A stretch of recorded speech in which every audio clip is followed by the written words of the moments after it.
Assalamualaikum warahmatullahi wabarakatuh. Innal hamdalillah nahmaduhu wa nasta'inuhu wa nastaghfiruh wa na'udzu billahi min syururi anfusina wa min sayyiati a'malina may yahdihillahu fala mudhillalah wa may yudlil fala hadiyalah wa asyhadu an la ilaha illallah wahdahu la syarikalah wa asyhadu anna Muhammadan abduhu wa rasuluh. Ya ayyuhalladzina amanu taqullaha haqqa tuqatih wa la tamutunna illa wa antum muslimun. Ya ayyuhan nasu taqu rabbakumul ladzi khalaqakum min nafsin wahidah wa khalaqa minha zawjaha wa batha minhuma rijalan katsiran wa nisaa'a. Wattaqullaha alladzi tasaaluna bihi wal arham. Innallaha kana 'alaikum raqiba. Ya ayyuhalladzina amanu taqullaha wa qulu qawlan sadida yuslih lakum a'malakum wa yaghfir lakum dhunubakum wa may yuti'illaha wa rasulahu faqad faza fawzan 'azima. Allahumma salli wa sallim wa barik ala nabiyyina Muhammad wa ala alihi wa ashabihi wa man tabi'ahum bi ihsanin ila yaumiddin, amma ba'du. Alhamdulillah, ma'asyiral muslimin, ma'asyiral ikhwa wal akhwat fid din rahimakumullah.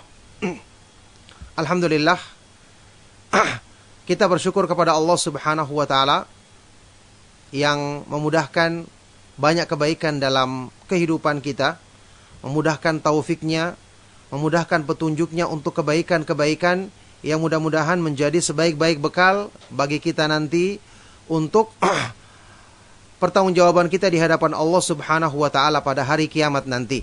Alhamdulillah, di kesempatan pagi hari menjelang siang hari yang berbahagia ini, kita bisa dipertemukan dengan izin Allah Subhanahu wa taala di satu kajian ya atau majelis ta'lim di satu kajian ilmiah yang kita adakan dengan kerjasama dari panitia Bogor Bertauhid, kemudian dengan Sebaris TV ya, dengan Radio Rojak Kendari, untuk membahas satu tema yang sangat agung yang berhubungan dengan kondisi kita saat ini, yaitu menjaga iman di tengah ujian. Menjaga iman di tengah ujian. Barakallahu fikum. Ya, saat-saat ini kita sedang mengalami bencana atau musibah ya, yang sifatnya bukan cuma nasional saja, bahkan internasional. Dan seharusnya saat-saat ini adalah waktu kita mempraktekkan ilmu yang selama ini kita pelajari. Kita sebagai seorang muslim, apalagi kita semua mengaku dan bangga dengan iman kepada Allah Subhanahu wa taala dan hari akhir. Apalagi mereka yang dimudahkan untuk mengikuti kajian, belajar tentang iman, belajar tentang tauhid, belajar tentang takdir Allah Subhanahu wa taala. Kita pertanyakan, kapan semua ini, ilmu yang Anda pelajari itu kapan akan dipraktekkan? Kapan saat-saat kita menjadikan iman kita sebagai benteng untuk menghadapi situasi-situasi seperti ini? Bukankah telah kita lewati kajian-kajian, telah kita bahas ayat-ayat Al-Quran dan hadits-hadits Rasulullah SAW bahwa ujian itu pasti akan menimpa siapa saja? Bahkan ini sudah merupakan konsekuensi kehidupan dari Allah Subhanahu wa taala yang mengatur segalanya. Allah Subhanahu wa taala berfirman di dalam surat Al-Anbiya ayat ke-35, "Wa nabluukum bisyarri wal khairi fitnatan wa ilaina turja'un." Dan kami akan menguji kalian wahai manusia. Ya, terkadang bisyar dengan keburukan, yakni dengan bencana, dengan musibah. Terkadang juga bil khairi dengan kebaikan, yaitu nikmat, hal-hal yang kita sukai. Semua sebagai fitnah, ujian. Siapa yang bersyukur, siapa yang ingkar. Ya, siapa yang bersabar menghadapinya ketika mendapatkan bencana, dan siapa yang kufur, sangka buruk kepada Allah Subhanahu wa taala, naudzubillah min dzalik. Kami akan menguji kalian wahai manusia, terkadang dengan bencana atau musibah, terkadang dengan nikmat atau hal-hal yang kita senangi, sebagai fitnah, sebagai ujian bagimu, ujian bagi imanmu. Wa ilaina turja'un, dan hanya kepada kamilah kalian semua akan dikembalikan. Ma'asyiral muslimin rahimakumullah. Sekarang kita perhatikan, Allah Subhanahu wa taala yang maha kuasa mengatur alam semesta ini beserta isinya, menakdirkan segala sesuatu. Kita semua yakin Dia melakukan segala sesuatu sesuai dengan kehendaknya. Karena Allah Subhanahu wa taala fa'alul lima yurid, maha berbuat apa yang dikehendakinya. Tapi kita juga yakin setelah kita mempelajari kesempurnaan nama-nama dan kemahatinggian nama-nama dan sifat-sifat Allah, Allah Subhanahu wa taala berbuat sesuai dengan kehendaknya, tapi selalu dengan hikmah dan kebaikan yang Dia maha mengetahui itu untuk hamba-hambanya, meskipun kadang-kadang hamba tidak mengetahuinya. Subhanallah, ini manfaatnya kita beriman kepada Allah. Allah Subhanahu wa taala memang maha kuat dan maha perkasa, tidak ada yang bisa menghalangi ketika Dia menimpakan apa saja. Tapi ingat, kemahaperkasaan Allah selalu digandengkan dengan hikmah. Makanya kenapa banyak ayat Al-Quran yang menyebutkan dua nama Allah secara bergandengan. Wa huwal azizul hakim. Dan Dia maha perkasa, lagi maha sempurna hikmahnya, hukum dan hikmahnya. Tentu termasuk ketentuan hukum yang diberlakukan, yang berhubungan dengan ketentuan takdir yang diberlakukan bagi hamba-hambanya. Hikmah artinya apa? Wadu'u syai' fi maudhi'ihi ala wajhil itqan. Dialah Allah Subhanahu wa taala yang meletakkan segala sesuatu tepat persis pada tempatnya. Tidak ada yang salah. Ya, kita wajib mengimani ini. Memang Allah Subhanahu wa taala dengan kemahakuatan dan kemahaperkasaannya tidak ada yang bisa menghalangi apapun yang diberlakukannya bagi makhluknya, tapi makhluknya dalam hal ini orang yang beriman merasa tenang karena Allah Subhanahu wa taala mensifati dirinya sempurna hukum dan hikmahnya, sempurna kebaikan-kebaikannya, sempurna rahmat dan karunia-Nya. Makanya ini menjadikan orang yang beriman dalam semua keadaannya dia selalu bersangka baik kepada Allah Subhanahu wa taala. Allah Subhanahu wa taala berfirman di dalam surat Al-Mulk ayat ke-14. Ala ya'lamu man khalaqa wa huwal latiful khabir. Bukankah Allah yang menciptakan makhluk, Dia lebih tahu tentang keadaan mereka, lebih tahu tentang sebab perbaikan bagi mereka. Wa huwal latiful khabir, dan Dia maha lembut, maha halus. Al-khabir, lagi maha terperinci pengetahuannya, lagi maha sempurna pengetahuannya. Ada nama Allah Subhanahu wa ta'ala yang maha indah yang kita perlu renungkan dari ayat ini, yaitu nama Allah Al-Latif.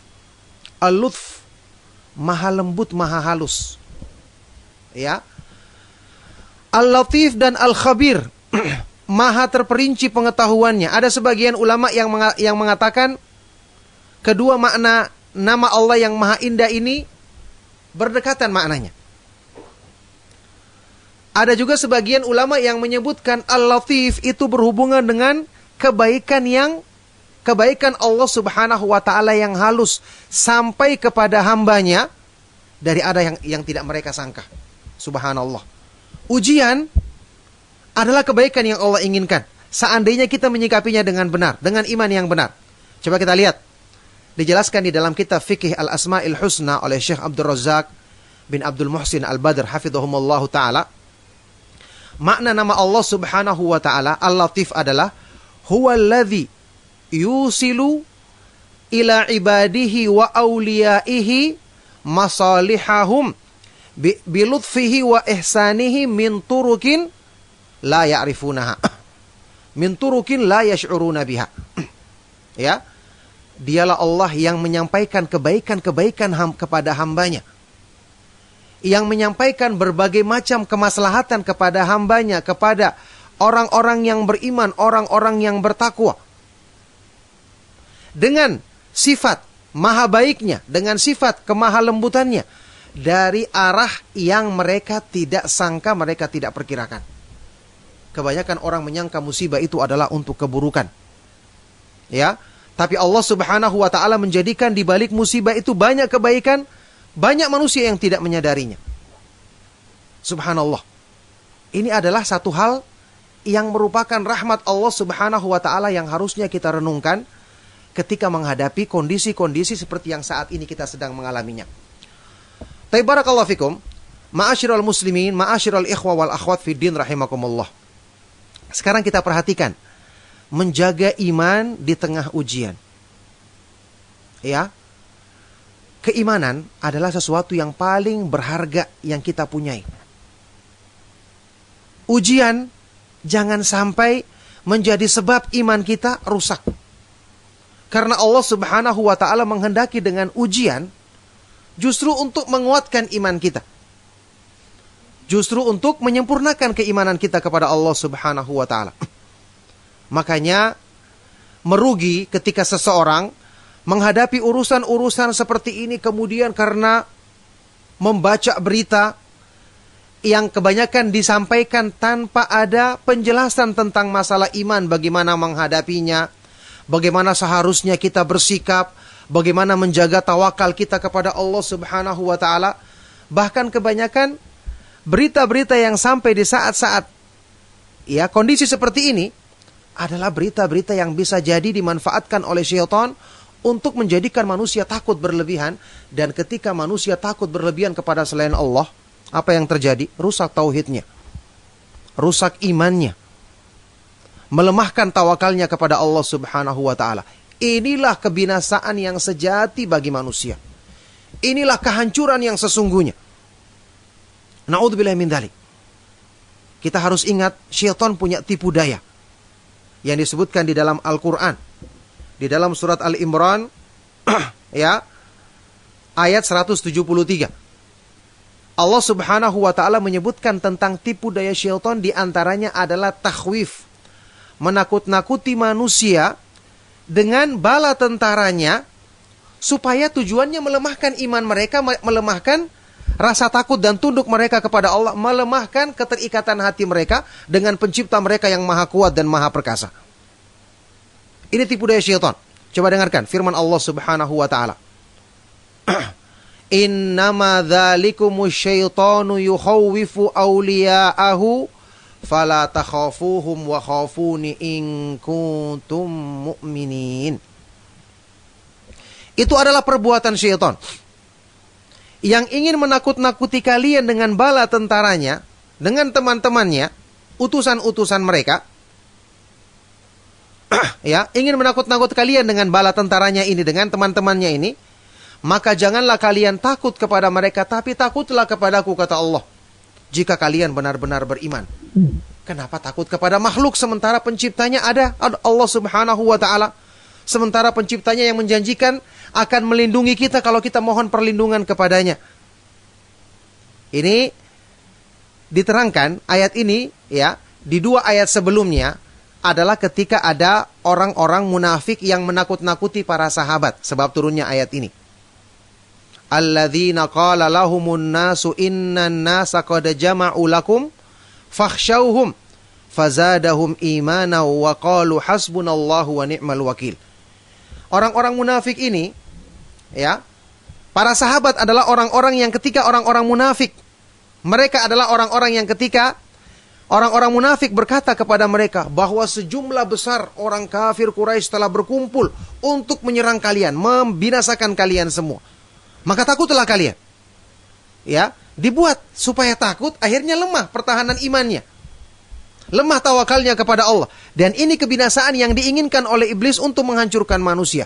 Karena iblis mengetahui kalau manusia kuat bersandar kepada Allah, maka tidak ada jalan baginya untuk bisa mencelakakan manusia ini. Ketika itulah Allah Subhanahu wa ta'ala berfirman, fazadahum imanan. Maka ini justru menambah keimanan mereka. Ini justru menguatkan keimanan mereka. Dan mereka mengatakan, hasbunallahu wa ni'mal wakil. Cukuplah Allah sebagai pelindung. Dan dia adalah sebaik-baik tempat bersandar. Karena mereka tidak takut, akhirnya Allah subhanahu wa ta'ala berikan pertolongan kepada mereka. Ya tentu, orang-orang yang beriman, ya di samping dia bertawakal, dia melakukan sebab. Dia mempersiapkan diri. Tapi upaya syaitan untuk meruntuhkan tauhid mereka dari asal iman mereka, rasa takut kepada Allah subhanahu wa ta'ala, dan bersandar kepada Allah ternyata gagal. Ketika berhadapan dengan para sahabat radhiyallahu ta'ala anhum ajmain.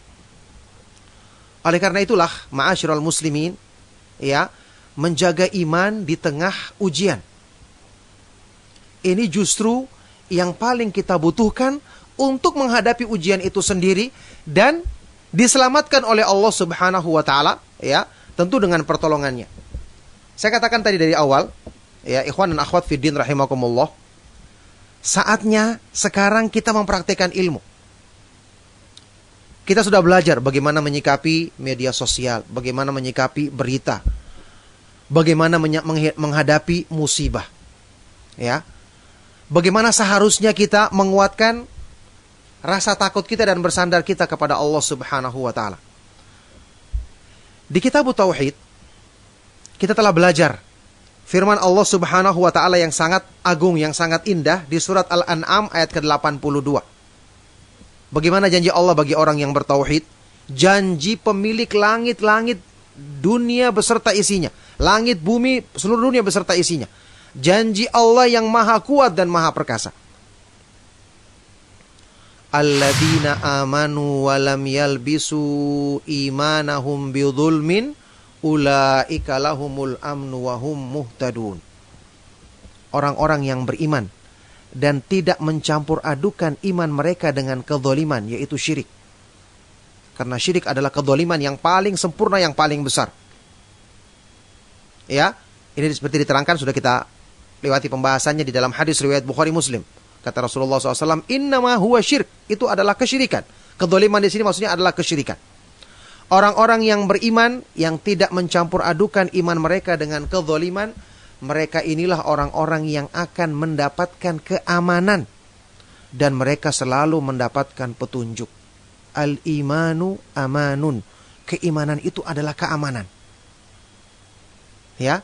Sempurna imannya, sempurna mendapatkan penjagaan keamanan dari Allah. Dan ini berlaku keamanan dunia akhirat. Seperti kata Ibnu Qayyim rahimahullah ta'ala. Petunjuk.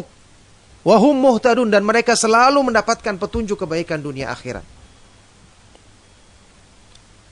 Ini janji dari Allah subhanahu wa ta'ala bagi orang yang bertauhid. Penjagaan dari Allah. Kalau Allah subhanahu wa ta'ala menjaga kita, apa yang kita takutkan? Semua makhluk adalah ciptaannya. Semua keburukan tidak akan terjadi kalau dia tidak menghendakinya.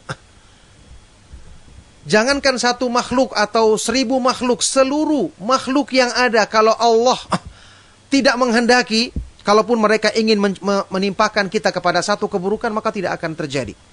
Ya, tidak asing bagi kita hadis Rasulullah SAW yang sudah kita pelajari di dalam Arba'in Nawawiyah. Wa'lam annal ummata law ijtama'u ala ayyadurruka bi syai'in lam yadurruka illa bi syai'in qad katabahu Allahu 'alaik.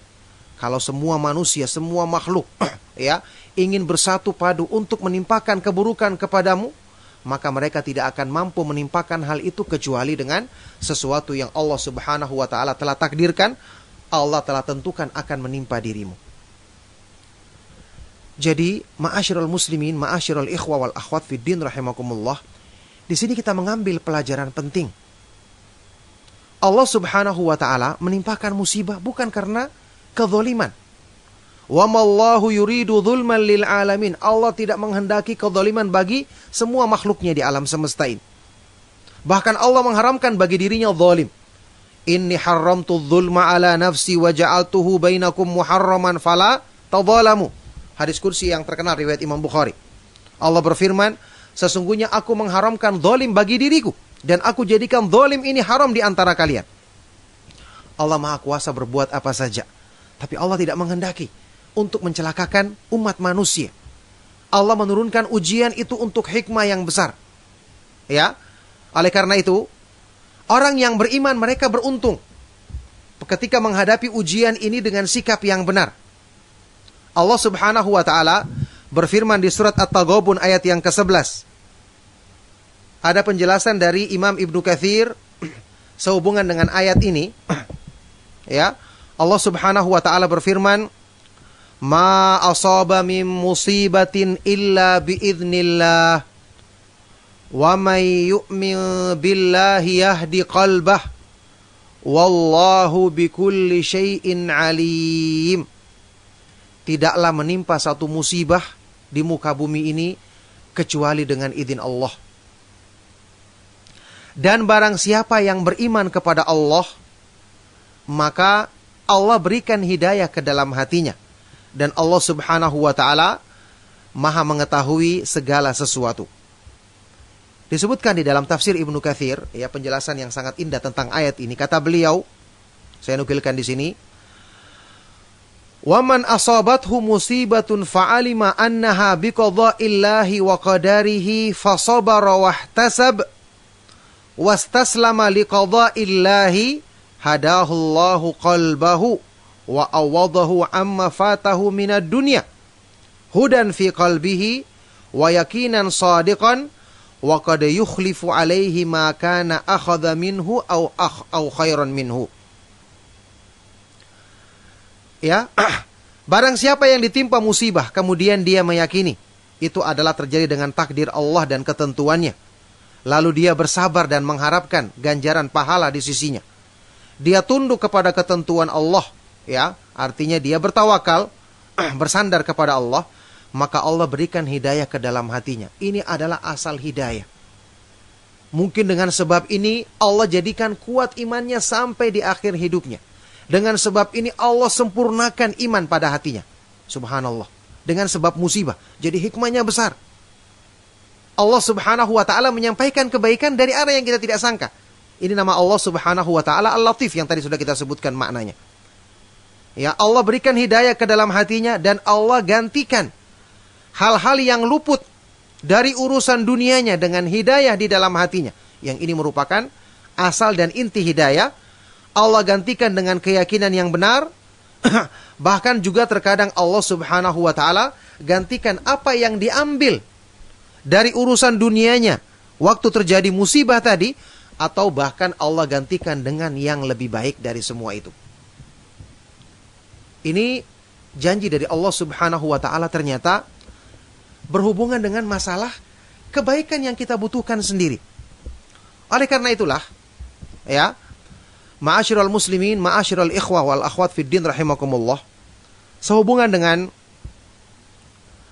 kejadian yang saat ini terjadi, yang tadi sudah kita sebutkan sangat disayangkan, dengan banyaknya berita yang tersebar dan kebanyakan berita yang disebarkan tidak mengajak kita kepada iman, bahkan sampai solusi cara menghadapi atau melindungi diri kita dari virus COVID-19 atau menghadapi wabah ini, apa yang harus kita kita hindari. Misalnya disuruh tinggal di rumah, disuruh menjauhi sebab-sebab atau tempat-tempat yang berpotensi bisa menularkan penyakit dari virus ini. Jarang kita dapati orang yang mengaitkan hati kita dengan Allah Subhanahu wa ta'ala, mengaitkan hati kita dengan iman, padahal iman adalah benteng perlindungan yang sesungguhnya. Allah Subhanahu wa ta'ala berfirman, "Innallaha yudafi'u 'anil ladzina amanu." Sesungguhnya Allah Subhanahu wa ta'ala dialah yang membela, ya, menjaga orang-orang yang beriman. Dialah yang akan melindungi orang-orang yang beriman. Jadi keimanan ini yang menentukan penjagaan dan perlindungan dari Allah Subhanahu wa ta'ala. Ya, baik. Maka orang yang beriman, apalagi orang yang telah mengenal agama, mengikuti kajian, harusnya dia bersikap bukan seperti orang awam ketika menghadapi masalah-masalah seperti ini. Kita sudah baca semua hadis-hadis Rasulullah SAW yang menyebutkan tentang wabah yang namanya ta'un, yang disebutkan di dalam beberapa hadis yang sahih, yang sebagian dari para ulama ya menyebutkan dalam beberapa sisi, beberapa hukum sama dengan wabah atau penyakit menular yang saat ini menimpa kita, yang kita sebut dengan COVID 19. Beberapa hukumnya sama. Ya. Pertama, ketika Allah Subhanahu wa taala menimpakan penyakit menular seperti ini, disebutkan di dalam hadis sahih riwayat Imam Bukhari dari Aisyah radhiyallahu taala anha. Insyaallah ini hadis yang sudah sering tersebar ya, banyak dikirim di medsos di saat-saat seperti ini. Hadis sahih riwayat Imam Al-Bukhari dari Aisyah radhiyallahu taala anha bahwa dia berkata, "Sa'altu Rasulullah sallallahu alaihi wasallam anit taun." Aku pernah bertanya kepada Rasulullah sallallahu alaihi wasallam tentang wabah taun. Fa akhbarani annahu ka'annahu adzabun yab'atsuhu Allahu 'ala man yasha. Maka Rasulullah sallallahu alaihi wasallam menyampaikan kepadaku bahwa taun ini, wabah taun ini adalah azab yang Allah timpakan kepada siapa yang dikehendakinya. Hukuman supaya manusia bertobat dari perbuatannya, supaya mereka merasakan akibat dari dosa yang mereka lakukan. Na'udzubillah min dzalik. Jadi bagi sebagian orang ini merupakan azab, supaya mereka segera meninggalkan keburukannya. Ya. Jadi annahu adzabun yab'atsuhu Allahu 'ala man yasha wa anna Allah ja'alahu rahmatan lil mu'minin. Dan Allah Subhanahu wa taala menjadikan ini sebagai rahmat bagi orang-orang yang beriman. Subhanallah, bagi orang yang beriman, disinilah tempat dia mempraktekkan imannya, merasakan buah imannya. Dengan sebab inilah Allah kuatkan kesabarannya dan Allah jadikan pahala dan keutamaan besar bagi dirinya. Rahmat bagi orang-orang yang beriman. Apa selanjutnya? Wa ma min ahadin yaqa'ut ta'un fayamkuthu fi baladihi sabiran muhtasiban ya'lamu annahu la yusibuhu illa ma kataballahu lahu illa kana lahu mithlu ajri syahid. Allah jadikan wabah ini sebagai rahmat bagi orang-orang yang beriman, maka tidak ada seorang pun yang ketika terjadi penyakit wabah taun ini ya, terjadi wabah ini di negerinya, kemudian dia menetap di negerinya dengan dia bersabar dengan memperhitungkan pahala dari sisi Allah Subhanahu wa taala, kecuali Allah, kemudian dia meyakini itu tidak akan terjadi kecuali sesuatu yang Allah Subhanahu wa taala tetapkan bagi dirinya, kecuali Allah Subhanahu wa taala tuliskan baginya pahala seperti orang yang mati syahid. Pahala orang yang sangat tinggi kedudukannya di sisi Allah Subhanahu wa taala, derajat mati syahid. Ini kita ketahui, kata sebagian dari para ulama, ini berlaku bagi orang yang kena kemudian dia bersabar. Berlaku bagi orang-orang yang menetap di negeri tersebut, sampai pun yang tidak kena tapi dia menetap, tidak lari dari penyakit tersebut, meninggalkan negerinya, dia tetap mendapatkan pahala keutamaan seperti orang yang mati syahid tersebut. Coba kita perhatikan ya, hikmah yang sangat agung ini. Allah Subhanahu wa taala jadikan hal ini memang bagi orang-orang yang durhaka, na'udzubillah min dzalik, orang-orang kafir, orang-orang yang ditegur karena kesalahannya ya, yang kemudian tidak mau berubah. Ini merupakan azab, bencana bagi dirinya. Dan Allah Subhanahu wa taala memang menyebutkan di dalam Al-Qur'an kaidah umum, ma asabakum min musibatin fabima kasabat aydikum. Musibah apa saja yang menimpa kalian wahai manusia, itu adalah akibat dari dosa-dosa yang kalian lakukan sendiri. Itu karena dosa-dosa yang kalian lakukan sendiri. Adapun orang yang beriman, karena dia punya keimanan, menghadapinya, maka apapun selalu berbolak-balik. Dia hanya berbolak-balik dalam kebaikan. Dia hanya berpindah dari satu kebaikan-kebaikan yang lain. Kenapa? Ketika dia mendapatkan nikmat, dia bersyukur. Tetap dia selalu mengikuti keridhaan Allah Subhanahu wa taala. Demikian pula ketika dia mendapatkan musibah, tetap dia bersabar dan bersangka baik kepada Allah. Allah Subhanahu wa taala menginginkan hambanya yang beriman ya, selalu beribadah kepadanya dalam semua keadaan. Kita masih ingat hadis Rasulullah sallallahu alaihi wasallam yang juga kita kenal ya, yang sekarang butuh untuk kita praktekkan dengan benar. Hadis riwayat Imam Muslim dari sahabat yang mulia Abu Yahya Suhaib ibnu Sinan Ar-Rumi radhiyallahu taala anhu, bahwa Rasulullah sallallahu alaihi wasallam bersabda, "Ajaban li amril mu'min, inna amrahu kullahu khairun, wa laisa dzalika li ahadin illa li mu'min." Alangkah indah dan mengagumkan keadaannya orang yang beriman. Karena semua keadaannya membawa kepada kebaikan. Artinya dia berbolak-balik, berpindah dari satu keadaan kepada keadaan yang lain. Dia hanya selalu mendapatkan kebaikan. Walaysa dzalika li ahadin illa li mu'min. Dan tidak ada seorang pun yang akan mendapatkan hal ini kecuali hanya orang yang beriman saja. Ingat, iman di sini maksudnya iman yang benar. Inilah faedahnya iman. Menjadikan semua keadaannya selalu berbolak-balik dalam kebaikan. Pertama apa? In asobathu sarra syakara fakana dzalika khairan lahu wa in asobathu dharra sabara fakana dzalika khairan lahu. Hamba ini ketika ditimpa atau mendapatkan kebaikan dia akan bersyukur, maka ini menjadi sebab kebaikan bagi dirinya. Sebagaimana ketika dia ditimpa ya, keburukan atau bencana, maka dia akan bersabar, maka ini menjadi sebab kebaikan bagi dirinya. Subhanallah, lihatlah. Allah subhanahu wa ta'ala menghendaki kebaikan yang banyak bagi kita semua. Sampai dalam urusan, ya, seperti yang saat ini kita alami, yang sudah kita ketahui banyak berita-berita tentang bagaimana ribuan orang, bahkan puluhan ribu yang ditimpa di seluruh dunia, beberapa orang yang mati dan seterusnya. Ternyata Allah subhanahu wa ta'ala menghendaki kebaikan bagi kita. Di sini, ma'asyiral ikhwa wal akhwat fiddin rahimakumullah, bukan berarti kita tidak boleh mengikuti berita. Sudah kita terangkan berkali-kali dan ini bukan pembahasannya, karena ada pembahasan yang lain bagaimana kita menghadapi penyakit yang ada saat ini atau wabah penyakit menular yang ada saat ini. Ini sudah kita bahas dan juga telah dibahas oleh para ustadz kita, jazahumullahu khairan. Bagaimana kita tetap ya berusaha bekerja sama dengan pemerintah dan aparat pemerintah dalam masalah ini. Tetap kita melakukan sebab-sebab yang disyariatkan, diperbolehkan di dalam syariat. Tetap kita mentaati atau menaati himbauan pemerintah untuk menetap di rumah ya.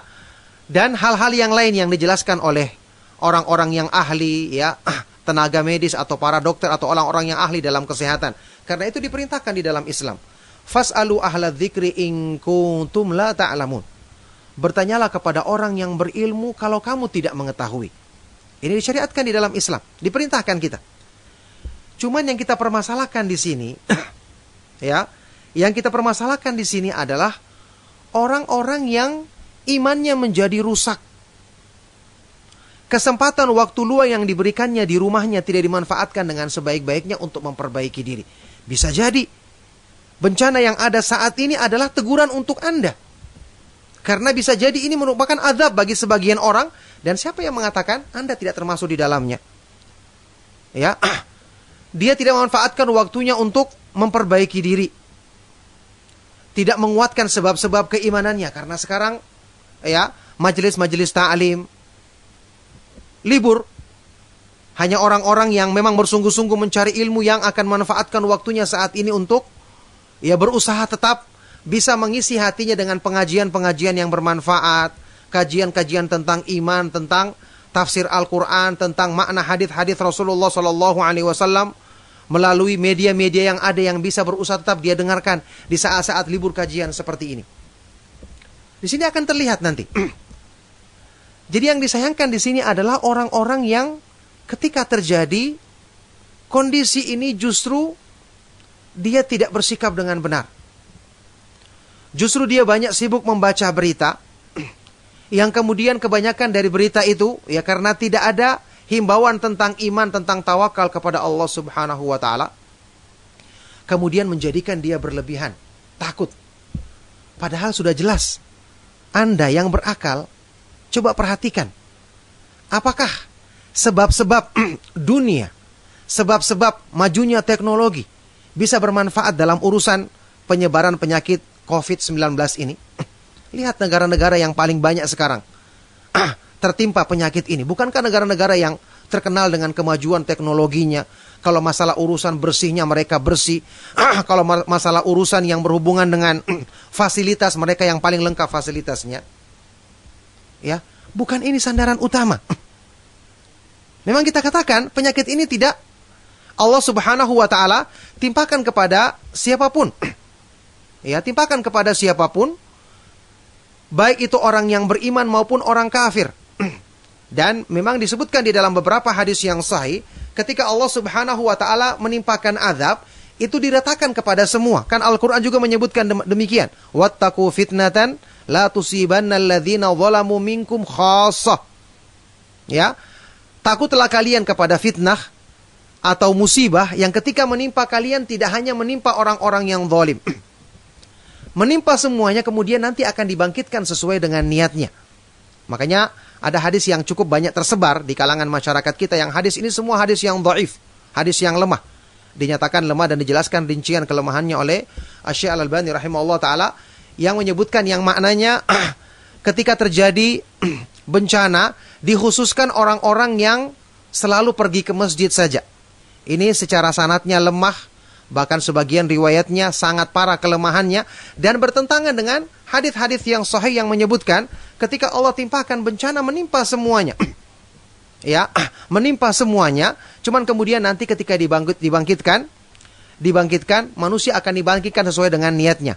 Makanya Syekh Al-Albani rahimahullah ta'ala menyatakan hadis tadi lemah secara sanadnya, kemudian secara maknanya juga bertentangan dengan hadis-hadis yang sahih. Taib. Ma'asyiral ikhwa wal akhwat fid din rahimakumullah. Jadi kita kembali kepada pembahasan kita. Ya. Yang dikhawatirkan di sini, yang sangat disayangkan adalah orang-orang yang berlebihan dalam rasa takutnya, kemudian berlebihan bersandar dengan sebab-sebab duniawi, lupa untuk perbaikan imannya kepada Allah Subhanahu wa taala. Orang-orang yang tidak mengambil pelajaran untuk bertobat kepada Allah Subhanahu wa taala dan kembali kepadanya di saat-saat seperti ini.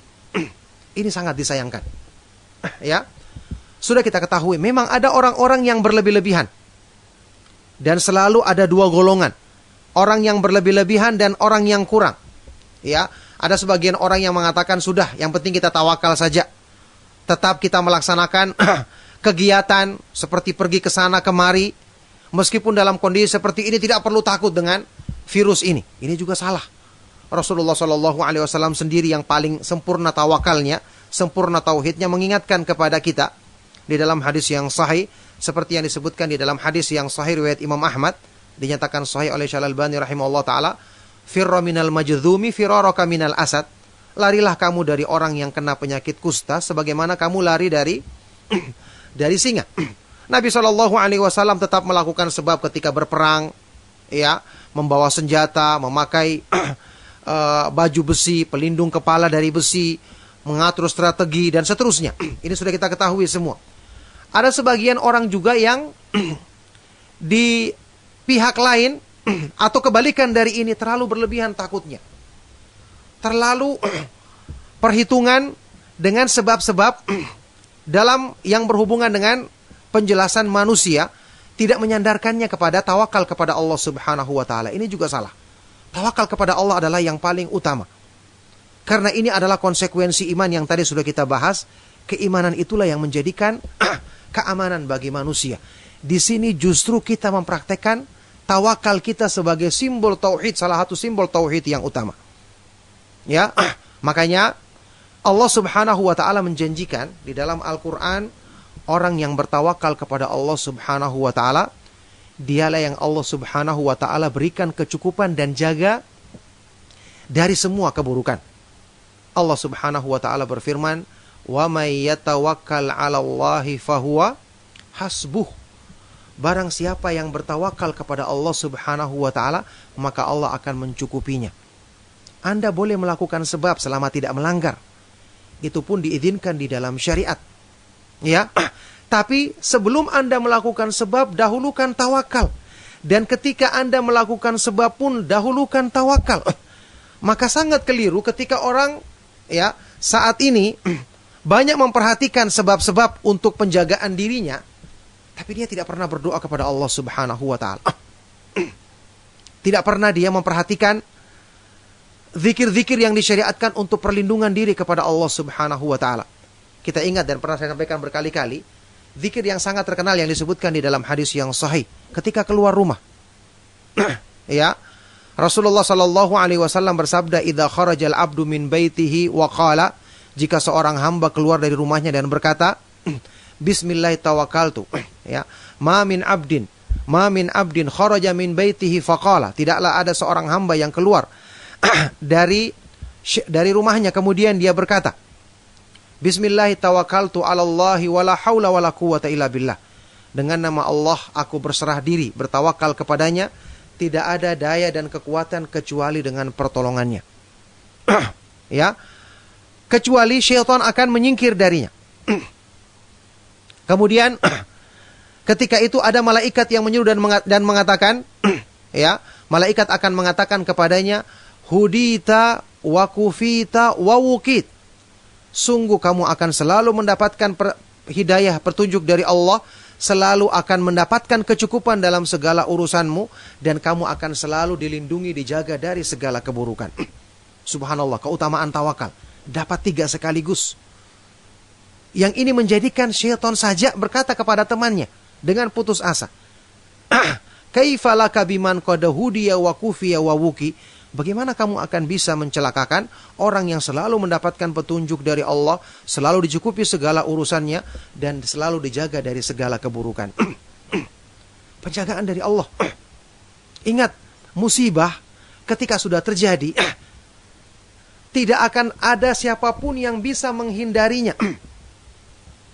Tapi Allah Subhanahu wa ta'ala, hanya Dia yang maha kuasa untuk mengangkatnya, maka tidak pantas untuk kita takut atau bersandar berlebihan kepada makhluk. Karena makhluk, memang Allah menciptakan banyak dari keadaan yang terjadi itu dengan sebab akibat. Tapi kita tahu, sebab Allah yang menciptakan, akibat juga Allah yang menciptakan. Sehingga ketika Allah Subhanahu wa ta'ala dalam sebagian keadaan menjadikan satu sebab, ya, satu sebab tidak mendatangkan akibatnya, maka itu semua adalah kembali kepada kekuasaan Allah Subhanahu wa ta'ala. Contoh, ya, seperti yang disebutkan, diterangkan oleh para ulama dalam masalah ini, ada pernyataan dari Ibnu Abbas radhiyallahu ta'ala anhuma di dalam Sahih Imam Bukhari, hadisnya sahih atau riwayat yang sahih tentang ucapannya Nabi Ibrahim alaihissalatu wassalam ketika dilemparkan ke dalam api. Ibnu Abbas radhiyallahu ta'ala anhuma mengatakan, hasbiyallahu wa ni'mal wakil, kalimatun qalaha Ibrahim hina ulqiya finnar. Ucapan hasbiyallahu wa ni'mal wakil, cukuplah Allah sebagai pelindungku dan Dia adalah sebaik-baik tempat bersandar. Ini adalah kalimat yang diucapkan oleh Ibrahim alaihissalatu wassalam ketika dilemparkan ke dalam api. Apa yang terjadi pada api ini? Api sifatnya apa? Membakar. Apalagi dia dilemparkan ke dalam api yang besar nyalanya. Manusia akan terbakar. Jadi api adalah sebab untuk membakar, menghanguskan apa saja yang dilemparkan ke dalamnya. Tapi karena kemampuan api untuk membakar itu adalah terjadi dengan kehendak Allah, dan itu adalah ciptaan Allah, maka ketika Allah Subhanahu wa ta'ala menghendaki, tidak akan terjadi. Nabi Ibrahim bersandar kepada yang menjadikan sebab dan akibat. Maka apa yang terjadi? Allah berfirman di dalam Al-Quran, ya narukuni bardan wasalaman ala Ibrahim alaihissalatu wassalam. Ya, wahai api, jadilah kamu dingin, tidak mencelakakannya, dan menjadikan keselamatan bagi Nabi Ibrahim alaihissalatu wassalam. Ini contoh bahwasanya kalau kita bersandar kepada Allah Subhanahu wa ta'ala, tentu Nabi Ibrahim tidak sengaja. Bukan berarti dia sengaja melanggar ya, hukum sebab akibat dengan cara menjerumuskan diri ke dalam api. Bukan. Dan ini bukan sifatnya orang yang beriman. Mereka berusaha menghindari sebab-sebab yang bisa mencelakakan. Tapi ketika terjadi, ya, ketika sudah terjadi, manusia tidak punya kemampuan lagi. Siapa yang bisa menolong dan melindungi manusia selain Allah Subhanahu wa ta'ala pada waktu itu? Makanya termasuk menghadapi musibah dan bencana apapun, ini yang selalu menjadi perhatian bagi kita semua. Ya, ini yang selalu menjadi perhatian bagi kita semua. Allah Subhanahu wa ta'ala ketika berfirman di dalam surat An-Naml ayat ke-62 mengingatkan tentang masalah ini. Dihubungkan dengan pengetahuan kita bahwa musibah tidak ada yang bisa menghilangkan selain Allah, maka mengapa kita tidak mentauhidkannya semata-mata? Mengapa dalam menghadapi musibah tidak menjadikan rasa takut kita justru semakin tinggi? Penyandaran kita kepada Allah justru semakin sempurna, bukan dengan takut yang berlebihan. apalagi terlalu banyak membaca berita yang kemudian melemahkan tawakal kita kepada Allah Subhanahu wa taala. Ya, Allah Subhanahu wa taala berfirman di surat An-Naml ayat ke-62, "Ammay yujibul muttarra idza da'ahu wa yakshifus su'a wa yaj'alukum khulafa'al ard. A ilahum ma'allah qalilan ma tadhakkarun." Atau siapakah yang bisa menjawab seruannya seseorang yang benar-benar dalam keadaan terdesak, yang benar-benar sedang butuh kepadanya? Dan siapakah yang bisa menyingkap keburukan, menyingkap bencana yang menimpa manusia dan menjadikan kalian, wahai manusia, penguasa di muka bumi? A ilahun ma'allah. Apakah ada sembahan lain selain Allah Subhanahu wa ta'ala? Apakah ada yang pantas kalian jadikan sebagai sandaran untuk dijadikan rasa takut paling besar kepadanya selain Allah Subhanahu wa ta'ala? Qalilan ma tadhakkarun. Sangat sedikit di antara kalian yang bisa mengambil pelajaran dalam masalah ini. Nah, ini digandengkan dengan tauhid. Ya, ingat, penjagaan apapun yang saat ini diterangkan oleh para ahli, yang kita katakan mereka sebagai ahli, kita ambil keterangannya untuk mengusahakan sebab. Karena kita diperintahkan melakukan sebab. Ya, la dharara wa la dirar, kata Rasulullah SAW, tidak boleh kita mencelakakan diri sendiri, tidak boleh juga mencelakakan orang lain. Saat ini penjelasan yang diterangkan oleh para ulama kita, kemudian oleh para ahli kita, kita lakukan. Tapi ini bukan menjadi sandaran kita. Ya, terbukti orang-orang yang tidak kurang dalam melakukan penjagaan terhadap dirinya. Mereka tidak punya iman. Ya, mereka ditimpa musibah ini. Yang kemudian, alhamdulillah, orang-orang yang beriman, kalaupun ditimpa dengan musibah ini, Allah Subhanahu wa ta'ala janjikan seperti hadis yang tadi kita baca, sebagai rahmat. Kalau mereka bersabar, mengharapkan pahala dari Allah, yakin ini dari sisi Allah, maka Allah Subhanahu wa ta'ala jadikan keutamaannya seperti pahala orang yang mati syahid. Ya. Dan di sini, ma'asyiral ikhwa wal akhwat fid din rahimakumullah, kita harus ingat bahwa dalam menghadapi musibah seperti ini, disinilah kita praktekkan keimanan kita. Di samping kita diperintahkan melakukan sebab, cuman melakukan sebab ini juga, ya, banyak yang melakukannya atau banyak yang mengerjakannya tadi melanggar ketentuan yang disyariatkan di dalam agama Allah Subhanahu wa ta'ala. Contoh sebab yang paling utama yang jarang dipraktekkan adalah apa? Berdoa. Banyak di antara kita yang ketika kita katakan hendaknya Anda berdoa, bertawakal kepada Allah, baca zikir-zikir yang disyariatkan, mereka justru meremehkannya. Perhatian orang saat ini untuk membeli, ya, obat-obat atau bahan-bahan untuk penjagaan dirinya lebih besar. Bahkan orang sekarang yang terbiasa keluyuran keluar rumah, karena ada himbauan tentang masalah ini, dia menetap di rumahnya. Yang itu kita katakan adalah sebab yang diperbolehkan, tapi kalau ini tidak diiringi dengan keimanan, maka tidak akan bermanfaat. Kalaupun dia selamat dari penyakit ini dengan takdir Allah Subhanahu wa ta'ala, maka ketahuilah dia ditimpa dengan penyakit yang lebih parah, yaitu kesyirikan. Na'udzubillahi min dzalik. Sekarang doa jarang kita ucapkan. Kembali kepada Allah Subhanahu wa ta'ala, bertobat, ini yang kurang kita lakukan. Padahal doa ini adalah sebaik-baik sebab untuk mendapatkan apapun yang kita inginkan dan menghindarkan kita dari segala keburukan. Doa kedudukannya sangat tinggi, apalagi hubungannya dengan tauhid paling kuat. Karena doa adalah menunjukkan rasa tunduk kita kepada Allah Subhanahu wa ta'ala, merupakan simbol benarnya tawakal kita kepada Allah Subhanahu wa ta'ala. Kenapa kita selalu berdoa dalam semua keadaan? Karena kita tahu Allah Subhanahu wa ta'ala di tangannya lah segala kekuasaan. Ya, kita memang disyariatkan melakukan sebab, tapi kenapa Anda meninggalkan sebab yang terbaik, yaitu doa? Orang-orang yang mencela mengatakan kita berdoa terus, kapan kita melakukan usaha? Justru kita katakan sebaliknya, doa adalah sebaik-baik usaha. Kenapa Anda tinggalkan? Hanya usaha lain yang Anda perhatikan.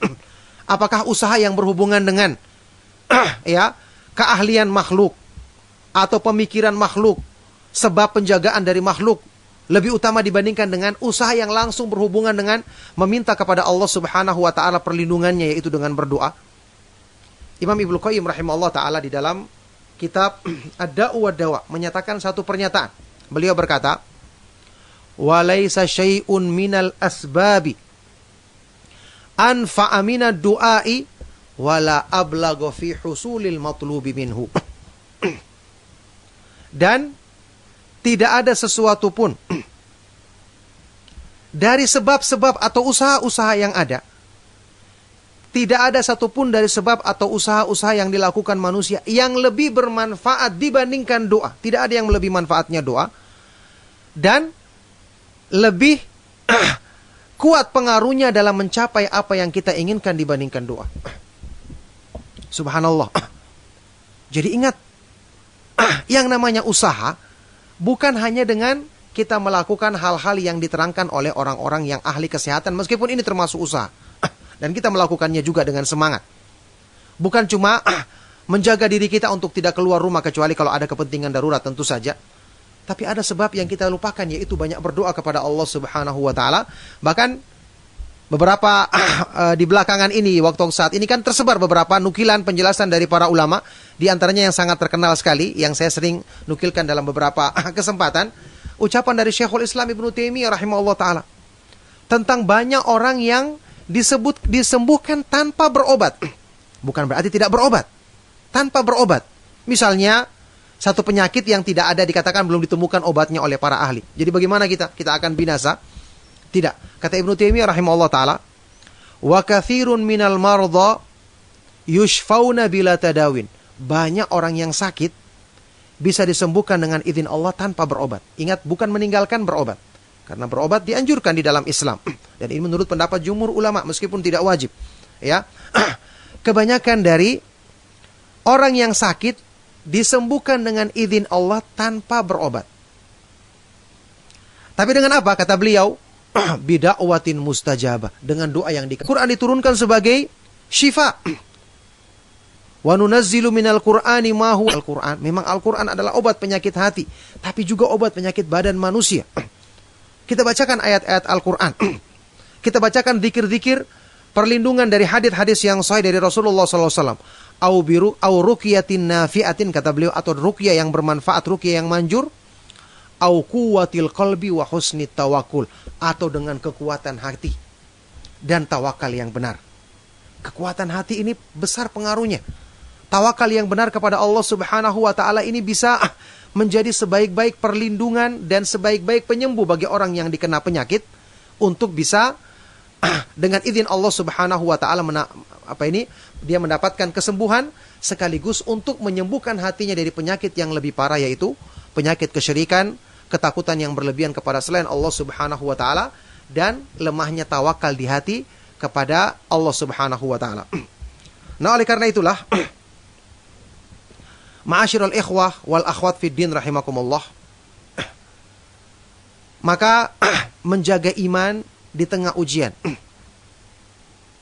kita lakukan ya dengan tentu banyak berdoa kepada Allah Subhanahu wa taala, meminta agar iman kita dijaga.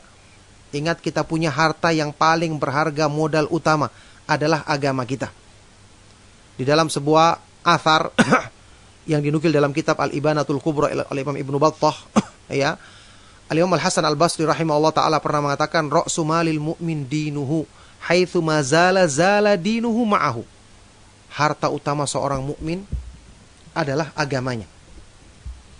Kemanapun dia pergi, ya, kemanapun dia pergi, maka agamanya selalu dibawanya, agama yang selalu menjadi pertimbangannya. Ingat, kita akan mati membawa agama kita. Musibah yang terjadi, ya, penyakit yang menyebar, sampai pun pada kematian, toh manusia juga pada akhirnya akan mati. Bukan berarti kita meremehkan kematian. Ya, kita selalu mengatakan, kita diwajibkan untuk menghindari sebab-sebab yang membinasakan. Tapi kalau sudah terjadi, kita harus bersabar. Kita kuatkan kesabaran kita. Ya, jadi, kalaupun kematian itu menimpa, maka toh akan mati manusia tadi. Kita bersyukur kepada Allah Subhanahu wa ta'ala, kalau dalam ujian ini, kalaupun sampai ada yang rusak, semoga Allah Subhanahu wa ta'ala menjaga kita dari segala keburukan dan kerusakan. Kalaupun sampai ada yang menimpa, maka menimpa anggota badan atau harta kita. Tidak mengapa, yang penting agama kita terjaga. Rasulullah SAW di dalam hadis yang sahih, beliau berdoa, meminta kepada Allah Subhanahu wa taala, "Wala taj'al musibatana fi dinina." Ya Allah, janganlah Engkau jadikan musibah yang menimpa kami dalam urusan agama kami. Karena ini musibah yang paling besar. Jadi, dalam menghadapi ujian ini, kita selalu berusaha untuk tetap menjaga agama kita, tetap memurojaah, ya, mengulangi kembali pelajaran-pelajaran tentang iman kita, tetap berusaha memperbaiki tawakal kita kepada Allah Subhanahu wa taala, sehingga ini nanti menjadi penyaring dari berita-berita yang sampai kepada kita tentang sebab-sebab penjagaan diri. Kalaupun banyak berita-berita yang disampaikan hanya menyebutkan tentang kiat-kiat dalam segi medis atau yang berhubungan dengan dunia, tetap kita punya iman yang akan meluruskan yang salah atau menjadikan kita bisa bersikap benar dalam menyikapi sebab-sebab ini agar tidak berlebihan. Kita bersandar kepadanya sehingga lupa kita bersandar kepada Allah Subhanahu wa taala. Yang jelas, ma'asyiral muslimin, ma'asyiral ikhwa wal akhwat fid din rahimakumullah, kita punya pegangan bahwa Allah Subhanahu wa taala maha sempurna nama-nama dan sifat-sifatnya. Tidak mungkin dia menghendaki keburukan bagi hamba-hamba yang beriman. Allah Subhanahu wa taala yang dinyatakan oleh Rasulullah SAW dalam hadis riwayat Imam Muslim, "Lallahu arhamu bi'ibadihi min hadhihi biwaladiha." Sungguh Allah Subhanahu wa taala lebih penyayang kepada hamba-hambanya dibandingkan sayangnya seorang hamba kepada anak bayinya. Allah lebih sayang kepada kita. Maka tidak boleh kita bersangka buruk kepada Allah Subhanahu wa taala. Ya, kita ingat, kalau kita bersangka baik kepada Allah Subhanahu wa taala, tetap menjaga agamanya, utamanya yang berhubungan dengan tauhid, maka Allah Subhanahu wa taala akan menjaga kita, dan dengan sebab musibah ini Allah berikan hidayah ke dalam hati kita, seperti ayat yang tadi kita baca. Kita amalkan dan praktekkan sekarang ilmu yang kita pelajari. Di dalam hadis Arba'in Nawawiyah, hadis riwayat Imam At-Tirmidzi yang terkenal, yang sahih, Rasulullah sallallahu alaihi wasallam pernah bersabda kepada Ibnu Abbas radhiyallahu taala anhuma, "Ihfadzillaha yahfadzka, ihfadzillaha tajidhu tujahaka." Jagalah Allah, maka Allah akan menjagamu. Sejauh mana Anda menjaga Allah, maka Allah akan menjagamu dalam kebaikan. Jagalah Allah Subhanahu wa taala, maka Allah Subhanahu wa taala akan selalu di hadapanmu, yakni selalu bersamamu dengan kebersamaan yang khusus. Ada penjagaannya, pertolongannya, perlindungannya dari segala keburukan, dan makna-makna khusus yang lainnya. Ini yang harusnya kita perhatikan. Oleh karena itu, ma'asyiral muslimin rahimakumullah, musibah yang terjadi, kita imani, ini terjadi dengan ketentuan dan takdir Allah Subhanahu wa taala. Tapi Allah Subhanahu wa taala memiliki hikmah yang sangat banyak. Tidak perlu kita rinci satu persatu. Waktu kita belajar tentang hikmah musibah adalah pengampunan dosa-dosa. Ini termasuk musibah, hikmah musibah yang sangat besar. Kita butuh untuk menghadap Allah Subhanahu wa taala dalam keadaan dosa-dosa kita diampuni, minimal diringankan. Ya, dan musibah termasuk di antara hal-hal sebab-sebab yang Allah jadikan untuk menggugurkan dosa-dosa kita. Bahkan disebutkan di dalam hadis yang sahih yang diriwayatkan oleh Imam At-Tirmidzi, dinyatakan sahih oleh Imam At-Tirmidzi juga oleh Syekh Al-Albani rahimahumullah taala. Rasulullah sallallahu alaihi wasallam pernah bersabda, "Wa ma yabrahul bala'u bil 'abdi hatta yatrukahu yamshi 'alal ardi ma 'alaihi min khati'ah." Senantiasa musibah itu Allah timpakan bagi seorang hambanya sampai Allah jadikan dia berjalan di muka bumi dalam keadaan tidak punya dosa sama sekali. Kemudian musibah di antara hikmahnya seperti diterangkan oleh Imam Ibnu Qayyim rahimahullah taala di dalam kitab Ighathatul Lahfan adalah untuk istikhraju ubudiyatihim wa dhullihim lillah wa inkisarihim lahu wa iftiqarihim ilaih. Agar Allah Subhanahu wa taala mengeluarkan penghambaan diri hambanya. Agar hamba ini benar-benar bisa menundukkan diri. Ya, bisa merendahkan diri, menunjukkan rasa butuhnya, selalu berdoa meminta pertolongan kepada Allah. Ini adalah penghambaan diri yang sesungguhnya. Inilah wujud iman yang sejati. Inilah tauhid yang sebenarnya. Kapan seorang hamba itu dikatakan bertauhid dengan benar? Kalau dia selama ini merasa dirinya hebat, dia tidak merasa rendah, tidak tunduk kepada Allah, tidak merasa butuh kepada pertolongannya. Ini didapatkan diantaranya dengan sebab Allah Subhanahu wa ta'ala jadikan musibah yang menimpa dirinya. Makanya Allah Subhanahu wa ta'ala memiliki hak untuk kita beribadah kepadanya dalam keadaan susah maupun senang. Tadi sudah kita bahas antara sabar dan syukur. Allah berikan nikmat agar kita punya syukur. Karena orang-orang yang beriman itu memiliki dua sifat yang paling utama, sabar dan syukur. Kata sebagian dari para ulama salaf, al-imanu nisfan, nisfun lis-sabri wa nisfun lis-syukur. Iman itu hanya terbagi dua bagian besar. Setengahnya adalah untuk kesabaran, setengahnya untuk syukur. Kapan kita akan miliki sabar kalau bukan dengan adanya ujian? Kemudian kapan kita teruji bisa tetap istiqomah beribadah kepada Allah? Kalau seandainya senang terus, dapat nikmat terus, banyak orang yang bisa melakukannya. Karena orang yang senang sesuai dengan keinginan nafsunya. Tapi Allah Subhanahu wa ta'ala menginginkan hambanya untuk tetap bisa beribadah dalam keadaan susah juga. Supaya bukan hanya karena hawa nafsunya dipenuhi, maka dengan ujian Allah Subhanahu wa ta'ala menyempurnakan ibadah hamba ini, tetap dia bisa tunduk kepada Allah, bukan cuma saat-saat keinginannya dipenuhi, tapi ketika saat Allah Subhanahu wa ta'ala menguji dia dengan hal-hal yang tidak sesuai dengan keinginannya, dia tetap istiqomah dan semangat beribadah kepada Allah Subhanahu wa ta'ala.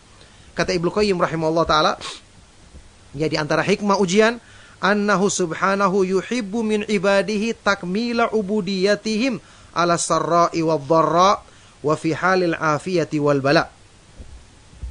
Allah Subhanahu wa ta'ala mencintai dari hamba-hambanya ketika mereka menyempurnakan ibadah penghambaan diri kepada Allah dalam keadaan senang maupun susah.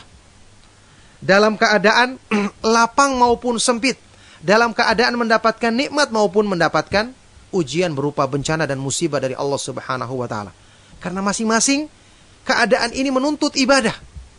Menuntut sikap yang benar dari seorang hamba.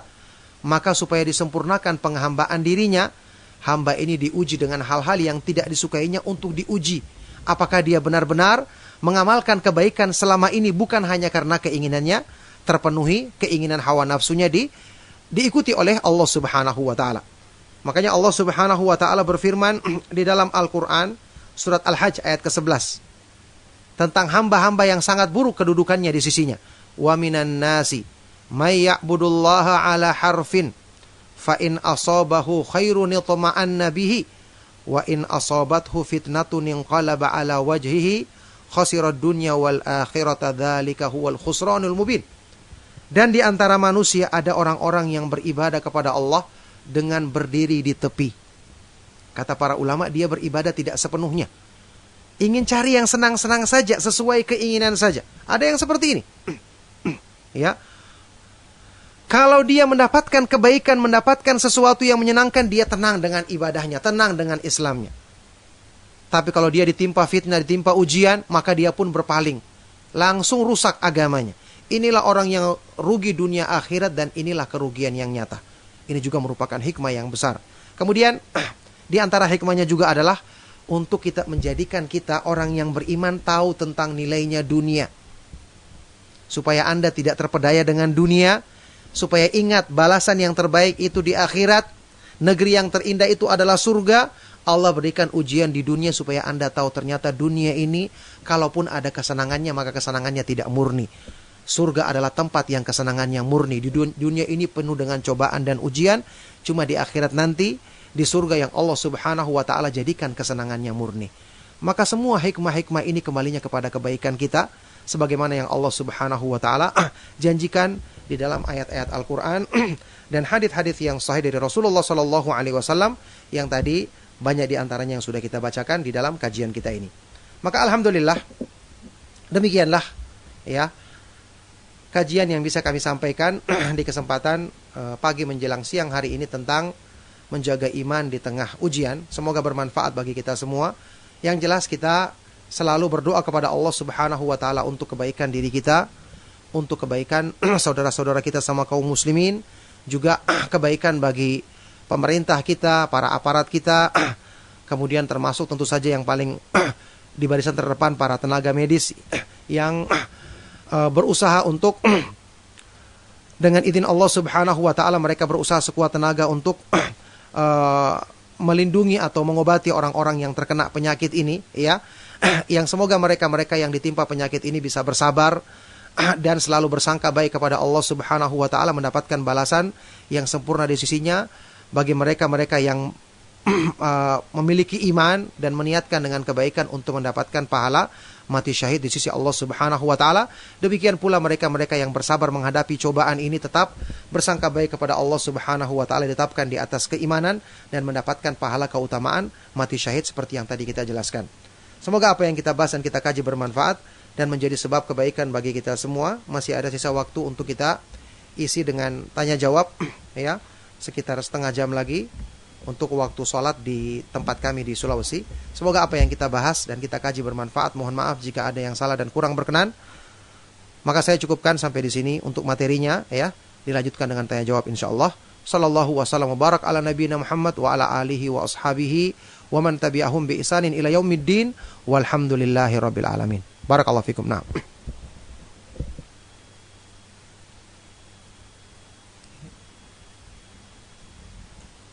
Tidak ada pembawa acaranya tadi. Hah? Katanya bilang ada tanya jawab. Hah? Hah? Hah? Oh, coba mungkin dia tulis mungkin gitu ya. Coba lihat aja.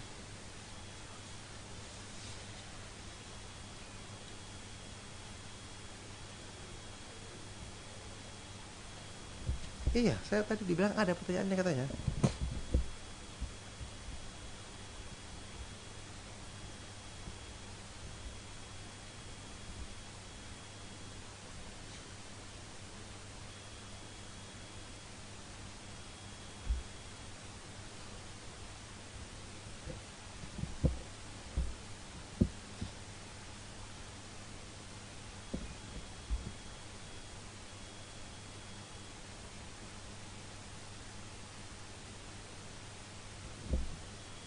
Ini silakan diri aja tuh.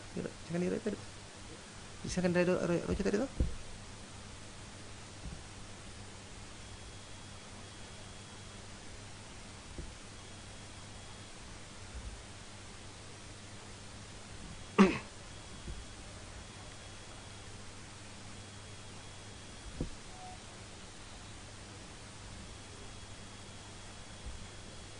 Oh, ini pertanyaan sini ada dikirim saya.